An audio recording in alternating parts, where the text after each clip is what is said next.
News hunt Nidadavolu ప్రేక్షకులకు నమస్కారం. తూర్పుగోదావరి జిల్లా నిడదవోలులో ఆశా వర్కర్ల సమస్యలను పరిష్కరించాలని రాష్ట్ర సిఐటియు పిలుపు మేరకు చెలో విజయవాడ కార్యక్రమానికి తరలి వెళ్తున్న ఆశా వర్కర్లను ఆశా వర్కర్ల యూనియన్ గౌరవ అధ్యక్షులు జువ్వల రాంబాబును బస్టాండ్ మరియు రైల్వే స్టేషన్ సెంటర్లో పోలీసులు అరెస్టు చేసి స్థానిక తాలూకా రైస్ మిల్లర్స్ అసోసియేషన్ హాలు నందు నిర్బంధించారు. ఈ సందర్భంగా ఆశా వర్కర్ల యూనియన్ గౌరవ అధ్యక్షులు జువ్వల రాంబాబు మాట్లాడుతూ ఆశా వర్కర్లు దీర్ఘకాలంగా పెండింగ్లో ఉన్న తమ న్యాయమైన సమస్యలను పరిష్కరించాలని కోరుతూ విజయవాడలో తలపెట్టిన చెలో విజయవాడ కార్యక్రమాన్ని భగ్నం చేయడం కొరకు అత్యంత అప్రజాస్వామికంగా నిన్న సాయంత్రం నుంచి ఆశా వర్కర్సు యూనియన్ నాయకులను సిఐటియు నాయకులను పోలీసులు గృహ నిర్బంధం చేయడం, అలాగే విధి నిర్వహణలో ఉన్న ఆశా వర్కర్స్ వద్దకు వెళ్ళి విజయవాడ వెళ్లరాదని నోటీసులు సర్వ్ చేయడం, టోల్ గేట్స్ మరియు ఇతర బస్ స్టాపుల్లో పోలీసులు బస్సు లోపలకు ప్రవేశించి ఎవరైనా ఆశా వర్కర్లు బస్సులో ఉన్నారా అని ప్రశ్నించడం, బస్సులో మహిళా ప్యాసింజర్ అందరి ఫోటోలను తీయడం వంటి చర్యలను తీవ్రంగా ఖండించారు.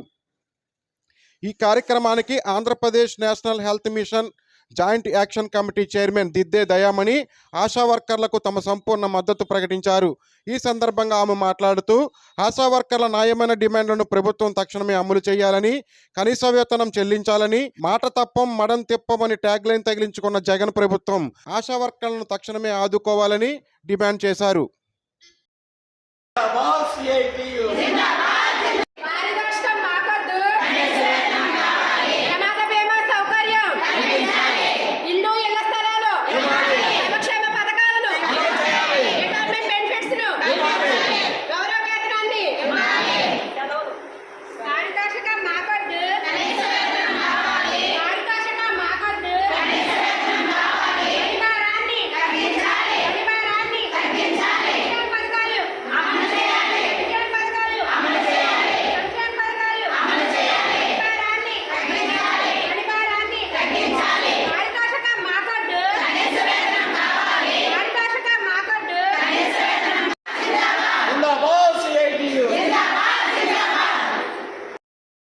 జువ్వల రాంబాబు, నిడదవోలు నియోజకవర్గం ఆశా కార్యకర్తల గౌరవ అధ్యక్షుడిగా పనిచేస్తున్నాను. తూర్పుగోదావరి జిల్లా ఆశా కార్యకర్తల సమస్యలు పరిష్కారం చేయాలని చెప్పి కోరుతూ రాష్ట్ర ప్రభుత్వం అలాగే వైఎస్ జగన్మోహన్ రెడ్డి గారు ఇచ్చిన హామీని అమలు చేయాలని డిమాండ్ చేస్తూ విజయవాడ చెలో విజయవాడగా వెళ్తున్న ఆశా కార్యకర్తల్ని ఈరోజు నిడదవోలు బస్టాండు అలాగే రైల్వే స్టేషన్ వద్ద అక్రమంగా 50 మంది మహిళల్ని ఆశా కార్యకర్తల్ని పోలీసులు అరెస్ట్ చేశారు. ఇది చాలా దుర్మార్గం. ప్రభుత్వం పోలీసులు అడ్డుపెట్టుకుని ఈ రకంగా జగన్మోహన్ రెడ్డి గారు ఇచ్చిన హామీని అమలు చేసే సందర్భంలో ఆ విషయాన్ని గుర్తు చేయడం కోసం విజయవాడ బయలుదేరుతున్న వీళ్ళందరినీ కూడా అరెస్టు చేయడం అంటే చాలా దుర్మార్గం. ఇది ప్రత్యేకించి తెల్లవారుజామున 4 గంటలకి మరి మహిళలను కూడా చూడకుండా రైల్వే స్టేషన్లో వెయిటింగ్ రూమ్లో వీళ్ళని నిర్బంధించడం జరిగింది. అంతేకాదు ఈ ప్రభుత్వం చిరు ఉద్యోగులుగా ఉన్న వీళ్ళ పట్ల ప్రభుత్వం ఎంత భయపడిపోతుందనేది మరి ఒక విషయం. నిన్న ఒక ఆశా కార్యకర్త ఇంటికి ఆవిడని అరెస్ట్ చేయడానికి లేదా నోటీస్ ఇవ్వడానికి 4 పోలీసులు వెళ్ళారు. ఇది ఎంత అన్యాయం! ఇది ఒక చిరు ఉద్యోగిని అక్రమంగా అరెస్ట్ చేయడానికి 4 పోలీసులు వెళ్ళటం అంటే సిగ్గుపడవలసిన విషయం జగన్ రెడ్డి ప్రభుత్వం. మరి ఆయన ఏమో సింహం అంటున్నాడు, పుల్లు అంటున్నారు, జనం కూడా కొంతమంది బాకాలు ఊతున్నారు. మరి ఆ సింహానికి ఈ చిన్న ఆశా కార్యకర్తలు ఎలాగా భయపెడుతున్నారో మాకైతే అర్థం కావట్లేదు. ఈ అక్రమ అరెస్టుని మేము తీవ్రంగా ఖండిస్తున్నాం. కనీస వేతనం అమలు చేయాలని చెప్పి సుప్రీంకోర్టు చెప్తూ ఉంది. మరి ఒక రాష్ట్ర ముఖ్యమంత్రిగా చట్టం చెప్పేది, రాజ్యాంగం చెప్పేది ముఖ్యమంత్రి అమలు చేయవలసిన బాధ్యత ఆయన మీద ఉంది. క్షేత్రస్థాయిలో ప్రభుత్వానికి మంచి పేరు తీసుకొస్తున్న సందర్భంలో కానీ లేదా కోవిడ్ సమయంలో కష్ట సమయంలో ఆశా కార్యకర్తలందరూ కూడా తమ ప్రాణాలను పణంగా పెట్టి రోగాలను బారిన పడి చనిపోయినా కూడా ప్రభుత్వానికి మంచి సేవలు అందించడంలో ముందున్నారు. కానీ ఇటువంటి వాళ్ళకి నేను జీతాలు పెంచుతాను, సౌకర్యాలు పెంచుతానని చెప్పి గతంలో జగన్మోహన్ రెడ్డి గారు హామీ ఇచ్చాడు.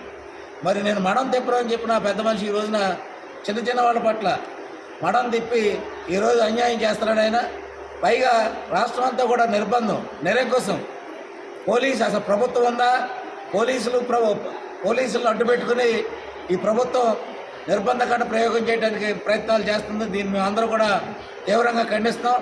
ఎందుకంటే ఈ చట్టాలు కానీ, పోలీసు కానీ, ఎస్మాలు కానీ ఇవేవి కూడా కార్మికుల ఉద్యమాలు కానీ, ఆశా అంగన్వాడీ కార్యకర్తల ఉద్యమాలని ఎవరు కూడా ఏమీ ఆపలేరు. వీళ్ళకి ఎంతో చరిత్ర ఉంది, ఉద్యమ స్ఫూర్తి ఉంది. దేశవ్యాప్తంగా అనేక ఉద్యమాలు చేసిన చరిత్ర ఆశా కార్యకర్తలకు ఉంది. మరి ప్రభుత్వం వాళ్ళు ఏదో సొంత డబ్బులు, సొంత ఆస్తులు ఇస్తున్నట్టు వీళ్ళకి కనీస వేతనం, సౌకర్యాలు కల్పించడంలో ఈ అలసత్వం ఎందుకు చూపిస్తుందో కూడా తెలియటం లేదు. ఖచ్చితంగా మరి అన్నింటికీ నేను సిద్ధం అని చెప్తున్న జగన్మోహన్ రెడ్డి గారు మరి ఆశా కార్యకర్తల యొక్క జీతభత్యాల పట్ల, వాళ్ళ సౌకర్యాల పట్ల మరి ఎందుకు శ్రద్ధ చూపించలేదు అనేది మేము ఆలోచించవలసిన అవసరం ఎంతైనా వచ్చింది ఈ రోజు సమయం. అలాగే ఆశా కార్యకర్తల పనిభారం కూడా విపరీతంగా పెరిగిపోయింది. ఆ పాపులేషన్ 500 నుంచి 3000, 4000 పాపులేషన్ ఉన్నా కూడా రాత్రి పగలు అంత శ్రమించవలసిన పరిస్థితి వచ్చింది. వీళ్ళు కనీసం గుర్తించకుండా ఈ రకంగా పోలీసు నిర్బంధంతో మరి ఉద్యమాన్ని ఆపాలనుకోవడం అది సరైనది కాదు. మేము దీన్ని తీవ్రంగా ఖండిస్తున్నాం. పేరు దయామణి, ఏపీఎన్హెచ్ఎం జేఏసీ చైర్మన్. ఈరోజు రాష్ట్రంలో నేషనల్ హెల్త్ మిషన్ వివిధ విభాగాల్లో వివిధ రకాలుగా లక్షలాది మంది ఉద్యోగులు పనిచేస్తూ ఉన్నారు. అదే క్రమంలో ఆశాస్ కూడా ఈరోజు రాష్ట్రంలో వేలాది మందిగా క్షేత్రస్థాయిలో పేద మధ్యతరగతి ప్రజలకు సేవలు అందించడానికి వాళ్ళ ప్రాణాలు పణంగా పెట్టి పనిచేస్తూ ఉన్నారు. గత ప్రభుత్వంలో అనేక రకాలైన హామీలు ఇచ్చి వాళ్ళ మాట తప్పి ఉన్నారు. మరి అదేవిధంగా ఆనాటి ప్రతిపక్ష నాయకుడు, నేటి గౌరవ ముఖ్యమంత్రి వర్యులు కూడా పాదయాత్రలోనూ ముఖ్యమంత్రి అయిన తర్వాత అనేక రకాలుగా వాళ్ళు హామీలు గుప్పించారు. ఆ హామీల్ని నమ్మి మిమ్మల్ని గద్దెనెక్కించి ఈరోజు సీఎం అని చేశాం. మరి ఇచ్చిన హామీలు మర్చిపోయే క్రమంలో మరొకసారి మా సమస్యలను పరిష్కరించండి, మా న్యాయమైన డిమాండ్స్ని నెరవేర్చండి అనే విధంగా ఇప్పటికే నెలల తరబడి మీ చుట్టూ తిరుగుతూ, అధికారుల చుట్టూ తిరుగుతూ అనేకమైన వినతి పత్రాలు ఇచ్చారు. ఇప్పటికీ స్పందించిన కారణంగా ఈరోజు నేరుగా గౌరవ ముఖ్యమంత్రి వర్యులు మా సమస్యలను పరిష్కరించడానికి, మా విషయాన్ని మేము తెలియచేయాలని, రాష్ట్ర రాజధాని విజయవాడకి తరలి రావాలని ముందుగానే మీకు నోటీస్ ఇచ్చి పర్మిషన్లు తీసుకుని వస్తున్న క్రమంలో ఈరోజు మహిళా ఉద్యోగులుగా ఉన్న ఆశా కార్యకర్తలను వేలాది మంది రాష్ట్రంలో ఎక్కడికక్కడ నిర్బంధించి ఈరోజు ఈ విధంగా నిరంకుశత్వాన్ని ప్రదర్శించడం అనేది ఏపీఎన్హెచ్ఎం జేఏసీగా మేము ఖండిస్తున్నాం.